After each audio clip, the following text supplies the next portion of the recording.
Pinjol legal tahun 2023 yang aman untuk digalbe atau digagal bayarkan. Oke, ini termasuk sesuatu yang cukup menarik untuk kita bahas karena saya yakin teman-teman juga pasti butuh dan pengen tahu informasi seperti ini. Cuman, menurut saya ini pasti teman-teman saya yakin bukan tujuan untuk menggalbekannya, tapi ya memang mungkin kebanyakan teman-teman yang nyari informasi ini adalah orang-orang yang mungkin saat ini sedang beresiko atau ada kemungkinan galbay atau memang sudah galbay dan baru-baru banget. Jadi butuh informasi pinjol saya sebenarnya aman gak ya di galbay gitu ya teman-teman ya. Oke, tapi sebelum itu saya ingin sampaikan dulu kepada kalian bahwa aman dan tidak aman ini sebenarnya semua pinjol legal aman untuk digalbay. Tapi saya ingin disclaimer dulu, video ini bukan ngajak kalian atau mengajar kalian untuk galbay, enggak. Tapi setidaknya kalian paham bahwa resikonya itu tidak seberat yang kebanyakan orang-orang pikirkan loh. Tidak seberat apa yang kalian pikirkan dan tidak seberat informasi-informasi yang beredar selama ini. Harus digarisbawahi bahwa utang pinjaman online legal itu mau ada kesalahan apapun, kalian nggak bisa bayar, kalian gagal bayar, kalian telat bayar, lalu sampai lama nggak bisa bayar juga, itu tetap resikonya adalah cuman perdata. Sehingga kalau teman-teman mendapatkan somasi, kalau teman-teman mendapatkan panggilan pengadilan, ya pengadilan perdata, tapi hampir kemungkinannya itu hampir tidak pernah ada orang-orang yang masuk sidang perdata karena utang pinjaman online. Bayangin loh ya, orang galbe 2 juta, 3 juta, 5 juta masuk ke pengadilan diusut untuk sidang perdata.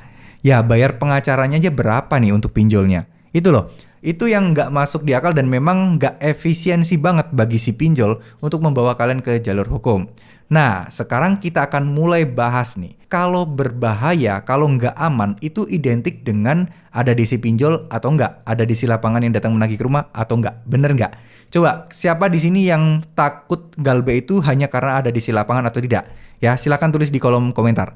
Gini, ngomong-ngomong soal ada dan tidaknya DC lapangan, itu tidak semua pinjol punya DC lapangan memang. Karena ada beberapa pinjol yang tidak punya DC lapangan. So, contohnya seperti AC Cash. AC Cash itu besar tapi belum ada DC lapangan. Ada sih rumor yang mengatakan ada DC-nya dan lain sebagainya. Tapi kebanyakan rumor yang mengatakan ada DC-nya ini, itu informasinya adalah sepotong-sepotong. DC-nya cuma datang, nganterin surat penagihan, habis itu pulang. Nah ini harap dibedakan ya, antara DC dan juga kurir. Kalau DC sudah jelas bahwa identitas, surat penagihan lengkap, identitas dia sebagai surat tugas, harus lengkap seperti itu. Kalau cuma datang nyerahin surat, itu bukan DC namanya. Ya, itu biasanya cuma kurir, mungkin ya. Karena jujur aja untuk AC Cash sampai saat ini saya masih belum tahu dan belum pernah lihat ada benar-benar real DC lapangannya. Lalu selanjutnya ada kami. Ada kami ini juga belum ada informasi yang valid terkait DC lapangan. Dua pinjol ini merupakan dua pinjol yang punya nama besar, reputasinya pun sudah besar banget dan masih legal ya, masih legal, pinjol legal besar. AC Cash ada kami, itu belum ada DC lapangannya. Dan ada masih banyak lagi ya, contoh KTA Kilat, pinjam duit, terus kemudian apa lagi ya, UKU, itu masih belum ada DC lapangannya. Artinya ya ini termasuk pinjol-pinjol yang aman untuk digagal bayarkan menurut versi dengan perspektif aman dan tidaknya itu tergantung DC lapangannya ya. Jadi kalau misalnya masalah slik OJK, ya kayaknya hampir semua pinjol saat ini udah slik OJK banget guys. Tapi kalau untuk DC lapangan masih belum banyak yang pakai DC lapangan. Ada sih, tapi kebanyakan di Jabodetabek ya. Kalau teman-teman berada di luar Jabodetabek, itu pilihannya cuma sedikit ya. Yang ada di DC lapangan itu contoh kayak Akulaku, Home Credit, terus kemudian Kredit Pintar, Kredivo. Itu adalah pinjol-pinjol yang banyak banget DC lapangannya. Ya, hampir setiap kota ada teman-teman ya. Jadi seperti itu ya teman-teman ya. Itu adalah pinjol-pinjol yang aman digalbe adalah pinjol-pinjol yang memang belum ada di lapangan. Ada kami, AC Cash, UKU, terus kemudian KTA Kilat, terus kemudian apa lagi ya?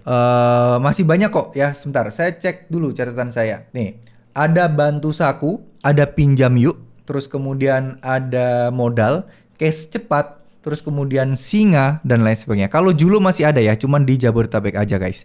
Ya, semoga informasi ini bisa bermanfaat. Yuk kita samakan perspektif kita tanamkan di otak kita baik-baik bahwa pinjol legal itu semuanya aman untuk digalbay karena tidak ada unsur pidana, penjara dan lain sebagainya.